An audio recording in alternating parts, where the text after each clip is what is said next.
திருச்ச மக்கள் அனைவரும் ஆண்டவராகிய இயேசு கிறிஸ்துவின் திருப்பேரில் உங்களை நான் வாழ்த்துகின்றேன். நீங்கள் வீட்டில் ஆன்லைன் மூலியமாய் இந்த வழிபாட்டிலே நீங்கள் கலந்து கொண்டு கடவுளுடைய ஆசீர்வாதத்தை நீங்கள் பெற்றுக்கொள்ளும்படி அன்புடன் கேட்டுக்கொள்கின்றேன். வழிபாட்டிலே திருமுறையோடு பாடல் புஸ்தத்தோடு ஜெப புஸ்தத்தோடு நீங்கள் அமர்ந்து ஆண்டவரை வழிபட ஆண்டவரை தொழுது கொள்ள நான் ஆசைப்படுகின்றேன். இந்த வழிபாட்டின் தொடக்கமாக நாம் ஆண்டவரை நோக்கி ஜெபம் செய்வோம். தலைகளை தாழ்த்தி கண்களை மூடி ஆண்டவரை நோக்கி பார்ப்போம். என் அதிகமாய் நேசிக்கிறேன் நண்பன் ஆண்டவரே, இந்த ஆன்லைன் மூலியமாய் நாங்கள் உம்மை சிறப்பாக வழிபட நீ தருகின்ற நல்ல கிருபைக்காக நன்றி செலுத்துவோம். சபைகள் அடைக்கப்பட்டிருந்தாலும் எங்கள் ஒவ்வொரு வீடுகளும் சபைகளாக உம்மை தொழுது கொள்கின்ற, பணிந்து கொள்கின்ற, உம்மை மகிமைப்படுத்துகின்ற இடங்களாக மாறி இருப்பதற்காக நன்றி செலுத்துகிறோம். சாமி, ஒரு நாளும் சபையை கூடி வருவதை யாரும் தடுக்க முடியாது. சபை தடுக்கப்பட்டாலும் வீடுகள் தோறும் அப்பப்பிட்டார்கள் என்ற உங்களுடைய திருமறை வாக்கு கேட்போம்.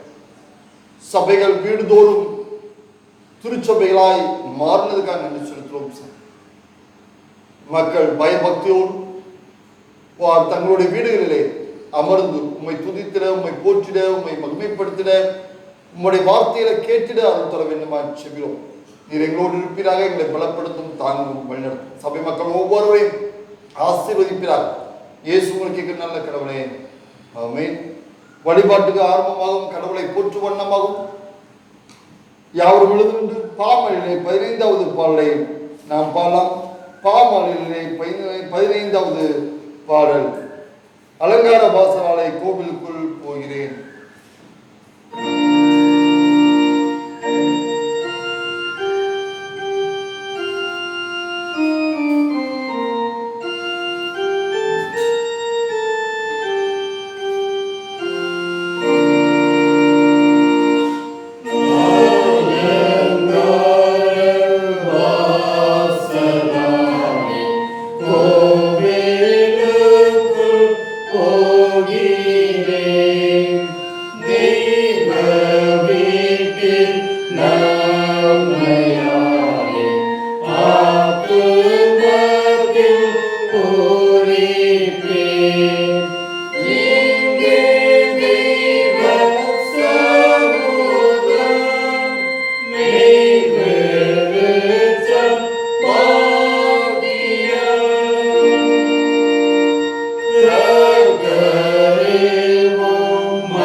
நாம் இரண்டாம் ஆராதனை முறையை நாம் பின்பற்றுவோம்.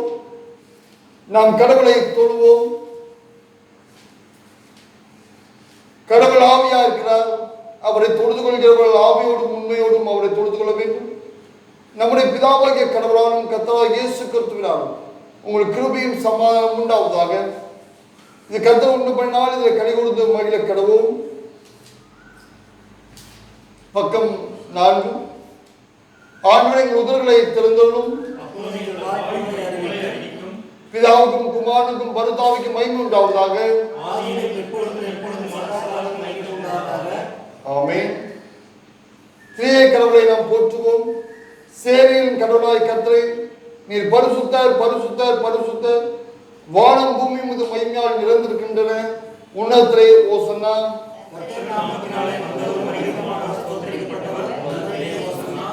கடவுளே நீர் பரிசுத்தர், சர்வ வல்லவரே நீர் பரிசுத்தர், சாவாமை உடையவரே நீர் பரிசுத்தர், ஆண்டவரே எங்களுக்காக சிலுவையில் அறையுண்ட எங்கள் மீட்பரே எங்கள் மேல் கிருபையாயிரும். பரிசுத்த ஆவியாகிய ஆண்டவரே, எங்கள் மேல் கிருபையாயிரும். பரிசுத்த ஆவியாகிய ஆண்டவரே எங்கள் மேல் கிருபையாயிரும். ஆண்டவரே எங்கள் ஜெபங்களை மாறாமல் ஏற்றுக்கொண்டு எங்கள் மேல் கிருபையாயிரும். ஆண்டவரே எங்கள் மேல் மனதுருகி எங்கள் மேல் கிருபையாயிரும். பக்கமாறு பாவ அறிக்கை. நமக்கு பாவமில்லை என்போமானால் நம்மை நாமே வஞ்சிக்கலாவும். நமக்கு உண்மை இல்லை. நமது பாவங்களை அறிக்கைத்தால் பாவங்களை நமக்கு மன்னித்து எவ்வித அணிலும் நீங்க நம்மை சுத்திகரிப்பதற்கு அவர் நம்பத்தக்கவும் நீதியும் உள்ளவர். நான் எழுந்த தகப்பனத்திற்கு போய் தகப்பனை பரத்துக்கு விரோதமாகும் இது பார்வையும் பாவம் செய்து இனி உம்முடைய மகள் என்று சொல்லப்படுவதற்கு நான் பார்த்தேன். உம்முடைய கூலிக்காரர் ஒருவராக என்னை வைத்துக் கொள்ளும் என்பேன். கடவுள் ராஜ்யம் சமீபத்திற்கு மனம் திரும்பி நற்செய்தியில் நம்பிக்கை வைங்கள். நமது பலவீனங்களுக்காக பரிதபிக்க முடியாது. பிரதல ஆசை நமக்கு இராமல் எல்லா விதத்திலுமே போல சோதிக்கப்பட்டும் பாவமில்லாத பிரதான ஆசிரியரை நமக்கு இருக்கிறார். நாம் முழங்கால் படித்து மௌனமாக நம்மை சோதனை செய்வோம். ஆண்டவர் நம் பாவங்களுக்காக நம் மீறுதலுக்காக அவர் காயப்பட்டிருக்கின்றார். நம்முடைய அக்கிரமங்களுக்காக அவர் நொறுக்கப்பட்டிருக்கின்றார். நமக்கு வருகின்ற ஆக்கினை நமக்கு வருகின்ற தண்டனையை அவர் தாமே நமக்காக அவர் சுமந்து கொண்டார்.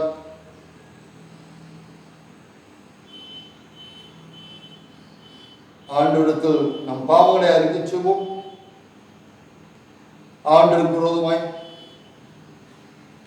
அவருடைய கற்பனைகளுக்கு விரோதமாய் செய்த பாவங்களை நாம் எண்ணி பார்ப்போம். அதை நாம் அறிக்கை செய்வோம். ஆண்டவரே என்னை மன்னியும் சாமி. உமக்கு பிரியமில்லாத காரியத்தை என் வாழ்வில் செய்த எல்லா காரியங்களும் நீ தயவாய் மன்னியும். என்னை பரிசுத்தப்படுத்தும். உம்முடைய பிள்ளையாய் என்னை மாற்றும் ஆண்டவரே என்று ஆண்டவரத்தில் நாம் கேட்போமா? ஆண்டவர் மன்னிப்பதில் தயவு உள்ளவராயிருக்கின்றார். அவர் மன்னிக்கிற ஆண்டவராயிருக்கின்றார். கிருபை உள்ளவராயிருக்கின்றார். நாம் மனம் மாறும்போது ஆண்டவர் மனம் மாறக்கூடியவராயிருக்கின்றார்.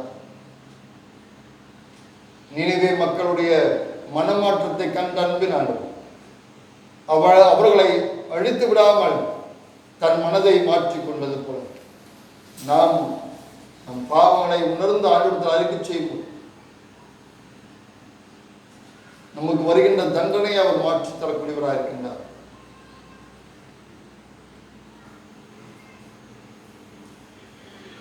சர்வ வல்லமுள்ள கடவுளுக்கு நாம் நமது பாவங்களை தாழ்வோடு அறிக்கையிடவும். பின்வரும் பாவரிக்கை ஜெபங்களிலே இரண்டாவது பாவரிக்கை ஜெபத்தை உள்ளத்தின் ஆழத்திலிருந்து உணர்ந்து நாம் ஆண்டவரிடத்தில் அறிக்கை செய்வோம்.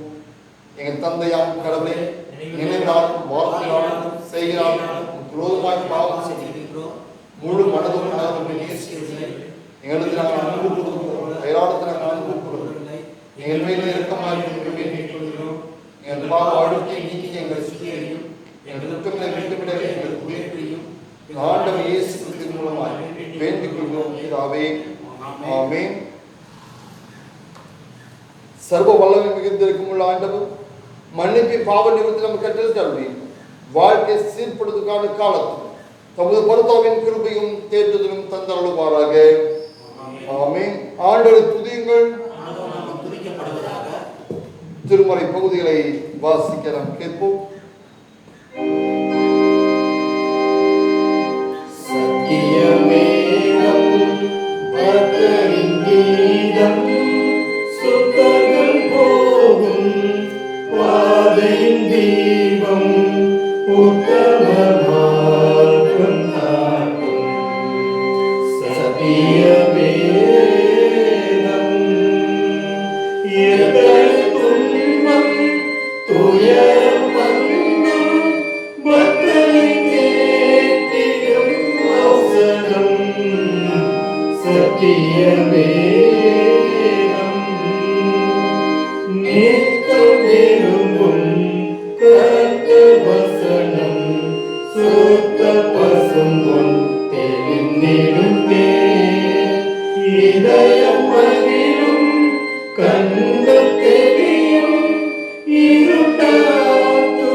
வாசிக்கும்படி குறிக்கப்பட்ட வேத பகுதி யோவான் எழுதின நற்செய்தி நூல் 4ஆம் அதிகாரம் வசனங்கள் 16 துவங்கி 24 முடிய. யோவான் எழுதின நற்செய்தி நூல் 4ஆம் அதிகாரம் வசனங்கள் 16 முதல். இயேசு சமாரியா ஸ்திரியை நோக்கி, நீ போய் உன் புருஷனை இங்கே அழைத்து கொண்டு வா என்றார். அதற்கு அந்த ஸ்திரீ, எனக்கு புருஷன் இல்லை என்றாள். இயேசு அவளை நோக்கி, எனக்கு புருஷன் இல்லை என்று நீ சொன்னது சரிதான். எப்படி எனில் 5 புருஷர் உனக்கு இருந்தார்கள், இப்பொழுது உனக்கு இருக்கிறவன் உனக்கு புருஷன் அல்ல, இதை உள்ளபடி சொன்னாய் என்றார். அப்பொழுது அந்த ஸ்திரீ அவரை நோக்கி, ஆண்டவரே, நீர் தீர்க்கதரிசி என்று காண்கிறேன். எங்கள் பிதாக்கள் இந்த மலையிலே தொழுது கொண்டு வந்தார்கள், நீங்கள் எருசலேமில் இருக்கிற ஸ்தலத்திலே தொழுது கொள்ள வேண்டும் என்று என்கிறீர்களே என்றாள். அதற்கு இயேசு, ஸ்திரீயே, நான் சொல்லுகிறதை நம்பு. நீங்கள் இந்த மலையிலும் எருசலேமிலும் மாத்திரமல்ல, எங்கும் பிதாவை தொழுது கொள்ளும் காலம் வருகிறது. நீங்கள் அறியாததை தொழுது கொள்கிறீர்கள், நாங்கள் அறிந்திருக்கிறதை தொழுது கொள்கிறோம். ஏனென்றால் ரட்சிப்பு யூதர்கள் வழியாய் வருகிறது. உண்மையாய் தொழுது கொள்கிறவர்கள் பிதாவை ஆவியோடும் உண்மையோடும் தொழுது கொள்ளும் காலம் வரும், அது இப்பொழுதே வந்திருக்கிறது. தம்மை தொழுது கொள்கிறவர்கள் இப்படிப்பட்டவர்களாய் இருக்கும்படி பிதாவானவர் விரும்புகிறார். தேவன் ஆவியாய் இருக்கிறார், அவரை தொழுது கொள்கிறவர்கள் ஆவியோடும் உண்மையோடும் அவரை தொழுது கொள்ள வேண்டும் என்றார் என்பதே வாசிக்கும்படி குறிக்கப்பட்ட வேத பகுதி வாசித்து முடிந்தாயிற்று. கிறிஸ்துவே உமக்கே மகிமை உண்டாவதாக. அவர்களுக்கு ஆயத்தமாக பாமல்லை 322வது பாடலை நாம் பாடலாம். பாமல்லை 322வது பாடல். கர்த்தாவின் நல்ல பக்தியாலே.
சபை மக்கள் அனைவரும் உங்களை மறுபடியும் நான் வாழ்த்துகின்றேன். இன்று உங்களோடு நான் பகிர்ந்து கொள்கின்ற தலைப்பு வழிபாடு மக்களின் விசுவாசத்தை கொண்டாடுதல். வழிபாடு மக்களின் விசுவாசத்தை கொண்டாடுதல். worship, celebration of people's faith என்ற தலைப்பிலே நாம் தியானிக்கின்றோம். worship, இந்த வழிபாடு அல்லது ஆராதனை. சமஸ்கிருதத்தில் ஆராதனை என்று சொல்லும், தமிழிலே வழிபாடு என்று சொல்லும். பரலோகத்திலே ஆண்டவரை தேவதூதர்கள் வழிபடுகின்றார், அவரை போற்றுகின்றார்கள், அவரை துதிக்கின்றார்கள். அதற்காகவே ஆண்டவர் லூசிபர் என்ற தேவதூதனை ஆண்டவரை போற்றுவதற்காக, ஆண்டவரை துதிப்பதற்காக, ஆராதிப்பதற்காக ஏற்படுத்தினார். ஆனால் அவனுக்கு வந்த பெருமை, எப்படி கடவுளை மட்டும் துதிப்பது, தன்னையும் துதிக்க வேண்டும் என்ற எண்ணம் கொண்டதினால் விழ தள்ளப்படுகின்றார். அந்த இடத்திலே ஆதாம் ஏவாளை ஏற்படுத்துகின்றார். அதைத் தொடர்ந்து நம்மை ஆண்டவர் வைத்திருக்கின்றார். ஆண்டவரை துதிக்க, ஆண்டவரை மகிமைப்படுத்த, ஆண்டவரை போற்றி புகழ நம்மை ஆண்டவர் வைத்திருக்கின்றார். ஆண்டவரை ஆராதிக்க வேண்டும் என்றுதான் ஆண்டவருடைய விருப்பமாக இருக்கிறது. ஆராதனை தான் பூமியிலும் பரலோகத்திலும் செய்யக்கூடிய ஒரே ஒரு காரியம் ஆராதனை மட்டும்தான். பூமியிலே நாம் ஆராதித்து முடிந்து விடுவது அல்ல. இந்த ஆராதனையின் தொடக்கம் பரலோகத்திலும் இருக்கிறது. இங்கு ஆண்டவரை ஆராதிக்கிறோம், போற்றுகிறோம், துதிக்கிறோம். அது பரலோகத்திலும் அதை நாம் செய்ய இருக்கின்றோம். அதனால் ஆராதனை மட்டும்தான் இந்த பூமியிலும் பரலோகத்திலும் இருக்கின்ற ஒரே ஒரு மிக முக்கியமான ஒரு காரியம். நாம் இப்பொழுது திருச்சபைக்கு வந்து நம் ஆண்டவரை ஆராதிக்க தொழுது கொள்ள முடிவதில்லை. ஒவ்வொரு வீடும் திருச்சபையாக மாறிவிட்டது. நாம் வீடுகளிலே ஆண்டவரை ஆராதிக்க, ஆண்டவரை துதிக்க, மகிமைப்படுத்த ஆண்டவர் விரும்புகின்றார். ஒவ்வொரு இல்லம், ஒவ்வொரு உள்ளமும் ஆண்டவர் தங்குகின்ற ஆலயமாக இருக்கிறது. அதே போல ஒவ்வொரு வீடும் ஆண்டவர் தங்குகின்ற இடமாக இருக்கிறது.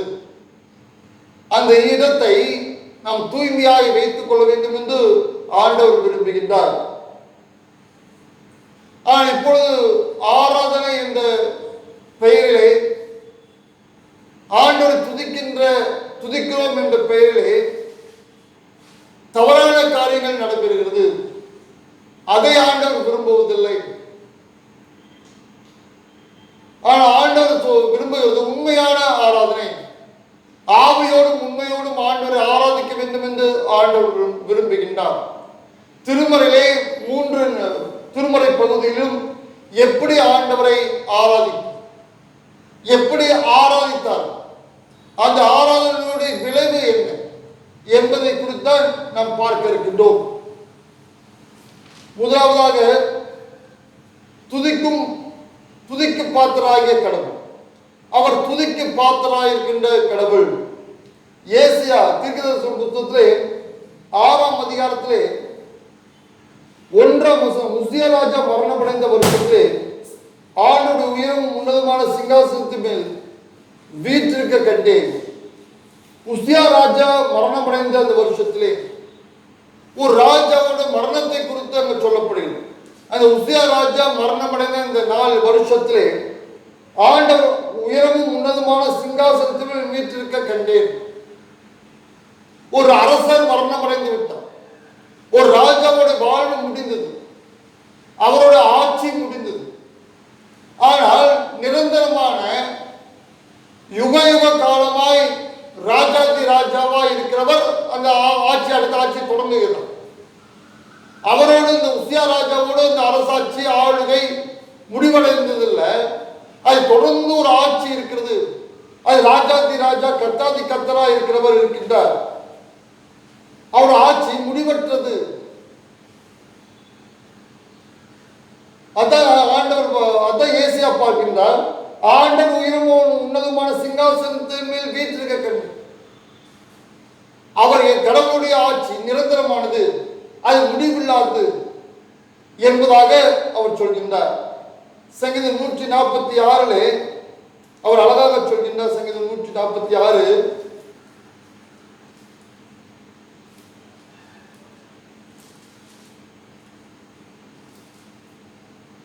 3ஆம் வசனத்திலே, பிரபுக்களையும் ரட்சிக்க திராணி இல்லாத மனுபுத்தனையும் நம்பாதேங்கள், அவருடைய ஆவி பிரியும், அவன் தன் மண்ணுக்கு திரும்புவான், அந்நாளிலே அவன் யோசனைகள் அழிந்து போகும். 10ஆவது வசனம், கர்த்தர் சதா காலம் அரசாளுகிறார், சியோனே தேவனாயின் தலைமுறை தலைமுறையுமாக ராஜரிகம் பண்ணுகிறார்.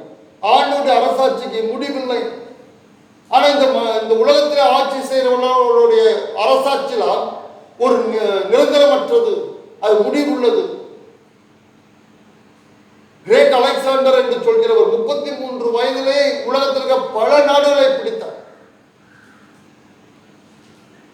அந்த சின்ன வயதில் அத்தனை நாடுகளை பிடித்தவர் கடைசியாக நான் ஒன்றும் கொண்டு போக முடியவில்லை என்று தன்னுடைய கைகளை 2ஐயும் வெளியே விரித்து அடக்கம் செய்ய வேண்டும் என்று சொல்லி அவர் மரித்தார்.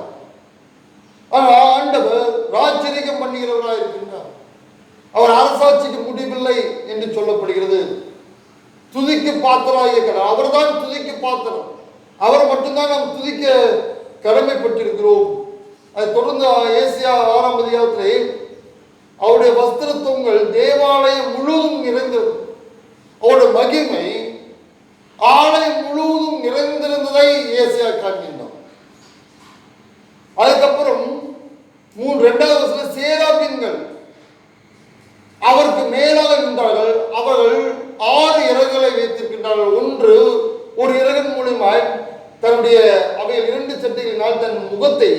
மூடினார்கள், 2 சட்டைகளால் தன் கால்களை மூடினார், 2 சட்டைகளால் பறந்தான். அந்த மகிமையுள்ள அந்த பிரகாசமான அந்த கடவுளை பார்க்க முடியாத அந்த சேராபீன்கள் தன் கண்களையும் தன் உடலையும் கால்களையும் மறைத்துக் கொண்டார்கள்.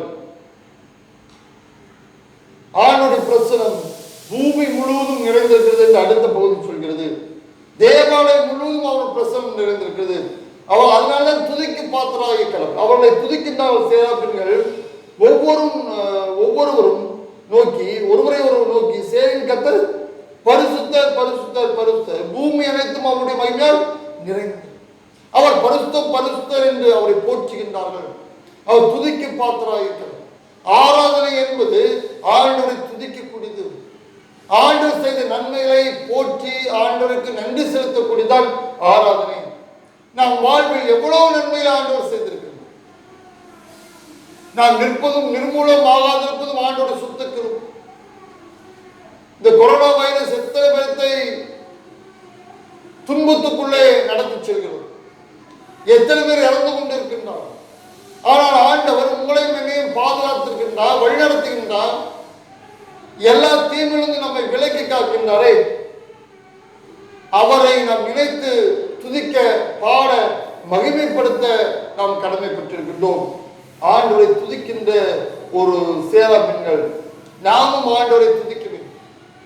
ஆண்டவர் செய்த நன்மைகள், ஆண்டவருடைய பெயர்களை நாம் எண்ணி எண்ணி ஆண்டவரை துதிக்க வேண்டும். 1000 நாமங்கள் இருந்தாலும் எனக்கு போதாது என்று சங்கீதக்காரன் சொல்கிறார். நாம் ஆண்டவரை துதிக்க கடமைப்பட்டோம். அதற்காக ஆண்டவர் நம்மை உருவாக்கி இருக்கிறார். ஆண்டவரை துதிப்பதற்காக, ஆண்டவரை போற்றுவதற்கு, மகிமைப்படுத்துவதற்காக நம்மை உருவாக்கி இருக்கின்றார். வெளிப்படுத்தல் விசேஷம் 4ஆம் அதிகாரத்திலே 2வது உடனே ஆவிக்குள்ளானேன். அப்பொழுது இதோ வானத்தின் ஒரு சிங்காசனம் வைக்கப்பட்டிருந்தது. அந்த சிங்காசனத்தின் மேல் ஒருவர் வீற்றிருந்தார். வீற்றிருந்தவர் பார்வைக்கு வச்சிருக்கலும் அவருடைய நிலையை பற்றி சொல்கிறார். அவர் எப்படிப்பட்டவராக இருந்தார்? நாம் துதிக்கும் கடவுள் எப்படிப்பட்டவர்? அவர் பரிசுத்தமான கடவுள். அவர் பார்வைக்கு வச்சிரக்கல்லா இருந்தார். பதுமராகத்துக்கு ஒப்பா இருந்தார். அவருடைய கோலச்சி, அவர் எவ்வளவு மகிமை உள்ளவராய், எவ்வளவு சிறந்தவராய் அவர் இருந்தார் என்பதை சொல்கிறது. அங்கே அநேகர் துதிக்கின்றார்கள். தூதர்கள் துதிக்கின்றார்கள், மூப்பர்கள் துதிக்கின்றார்கள். ஆண்டவரை குறித்து அவள் துதிக்கின்றார். ஆண்டுடைய மகிமையை குறித்து அவள் துதிக்கின்றார்.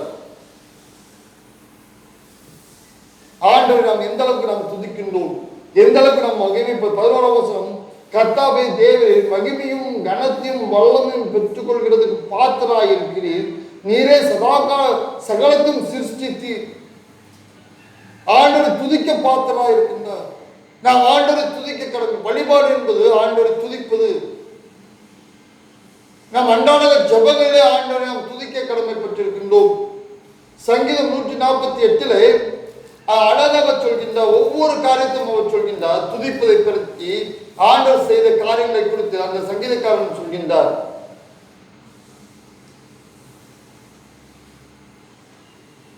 ஒன்றிலிருந்து அந்த அதிகாரம் முழு 16ஆம் வசனம் 14ஆம் வசனம் முழுவதும் ஒவ்வொரு காரியத்தை சொல்லுங்கள்.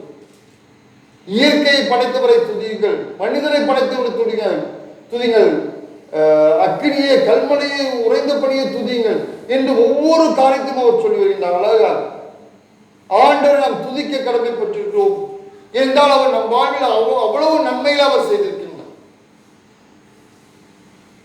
அடுத்ததாக நாம் ஏன் ஆண்டவரை துதிக்க வேண்டும்? ஏசாயா 6:3ஆம் வசனத்திலே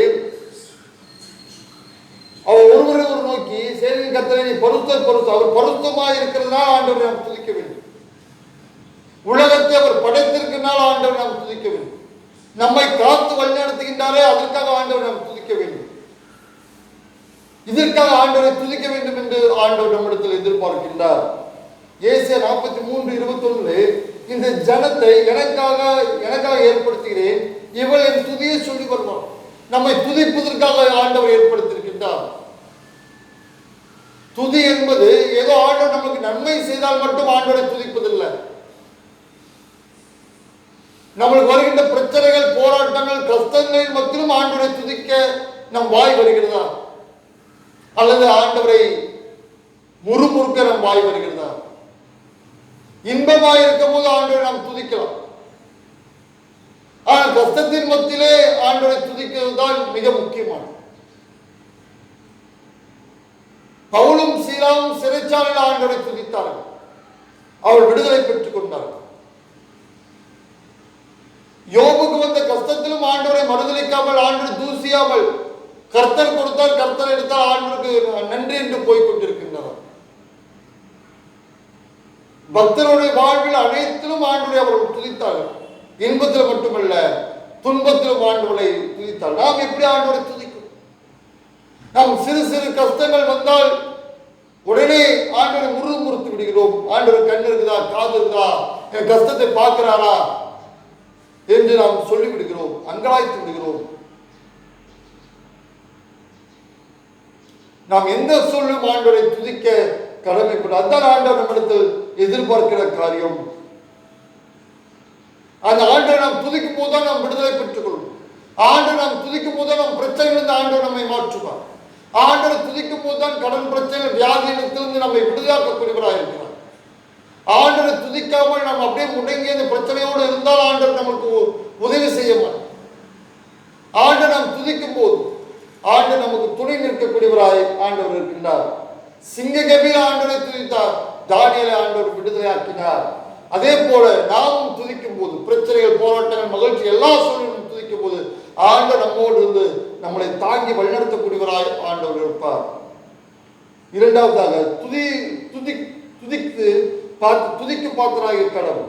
அடுத்ததாக ஆண்டவரை துதிக்கும் போது, அவரை போற்றும் போது அவர் நம் உள்ளத்திலே இருக்கின்றார், நம் இல்லத்திலே அவர் இருக்கக்கூடியவராக இருக்கின்றார். ஆண்டவரை துதிக்கும் போது, அவரை பார்த்து போற்றும் போது நம் நிலையை அவர் மாற்றுகின்றார். ஏசாயா 6:5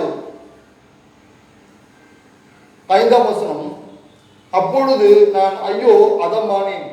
ஆண்டு நாம் துதிக்கும் போது, ஆண்டவரை போற்றும் போது நம் நிலையை உணரக்கூடிய ஒரு காரியத்தை அவர் தருகிறார்.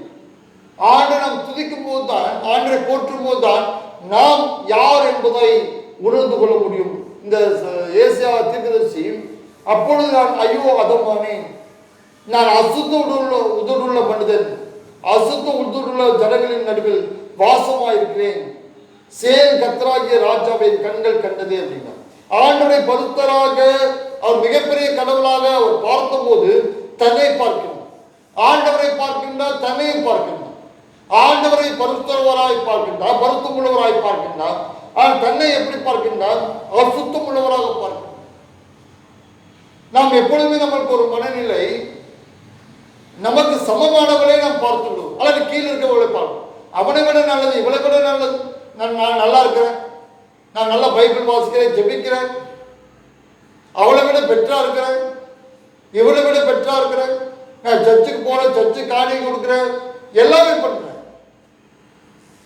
நான் மனிதர்களை தான் நாம் பார்க்கணும்.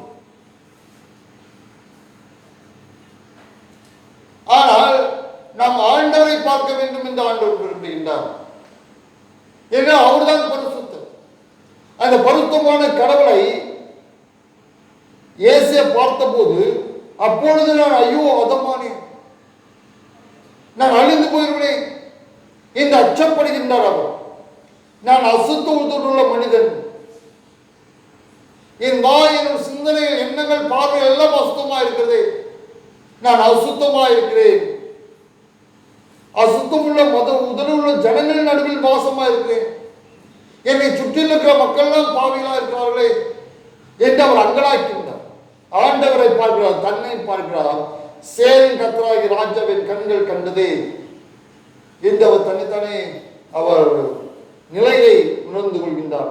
6 அப்பொழுது ஆண்டவர் அவர் சுத்திகரிக்கின்றார். சேராபின் ஒருவன் பலிபீடத்திலிருந்து தன் கையிலே பிடித்த குரட்டால் ஒரு நெருப்பு தழலை எடுத்து அதனிடத்தில் பறந்து வந்து அதனால் அவன் வாயை தொட்டு, இதுவும் உதடுகளை தொட்டதினால் உன் அக்கிரமம் நீங்கி உன் பாவம் நிவர்த்தியானது. தன் நிலையை உணர்ந்த உடனே ஆண்டவர் ஒரு விடுதலை தருகின்றார். அந்த பாவத்திலிருந்து ஒரு விடுதலையை, பாவத்திலிருந்து ஒரு மாற்றத்தை, ஒரு ரட்சிப்பை, ஒரு மீட்பை அவருக்கு ஏசாயாவுக்கு தருகின்றார். கடவுளை பார்க்கின்றார், தன்னை பார்க்கின்றார், தன் நிலையை உணர்கின்றார். தன் நிலையை உணர்ந்துள்ள ஒரு விடுதலை அவர் பெற்றுக் கொள்கின்றார். யோவான் 16ஆம் அதிகாரத்திலே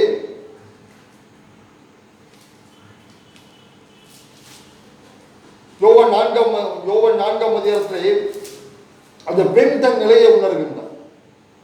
இயேசுவுக்கும் கானானிய பெண்ணுக்கும் ஒரு மிகப்பெரிய ஒரு உரையாடல் நடக்கிறது. 4ஆம் அதிகாரம் 16ஆம் வசனம். இயேசு அவளை நோக்கி, நீ போய் உன் புருஷனை இங்கே அழைத்து கொண்டு வா என்றார். அதுக்கு அந்த பெண், எனக்கு புருஷன் இல்லை என்றால். இயேசு அவளை நோக்கி, எனக்கு புருஷன் இல்லை என்று நீ சொன்னது சரிதான். ஆண்டவரிடத்தில் தன் உண்மையை சொல்கின்றார், தன் நிலையை சொல்கின்றார். தான் யார், நான் எப்படிப்பட்ட பெண், தன்னுடைய பாவ நிலையை ஆண்டவரிடத்தில் ஒளிவு மறைவில்லாமல் அவர் சொல்கின்றார். அதனால் ஆண்டு சொல்றார், இயேசு அவளை நோக்கி, எனக்கு புருஷன் இல்லை என்று நீ சொன்னது சரிதான்.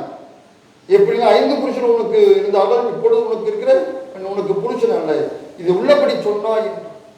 அவள் என்ன தன் வாழ்வில் இருக்கிறோ அத்தனை அப்படியே சொல்லி விடுகின்றான். ஆண்டுடைய பார்வையிலிருந்து ஆண்டுடைய காலத்தில் ஒன்றும் மறக்க முடியாது.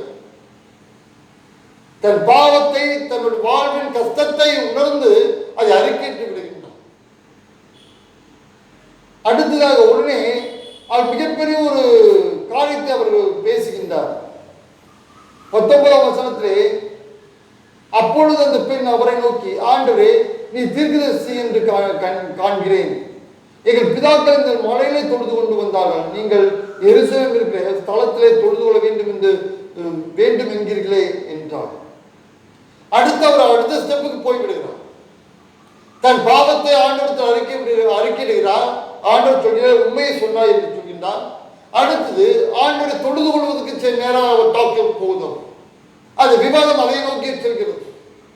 ஆண்டவர் அந்த பேச்சவே எடுக்கவில்லை, இவராக அந்த பேச்சு எடுக்கின்றார்.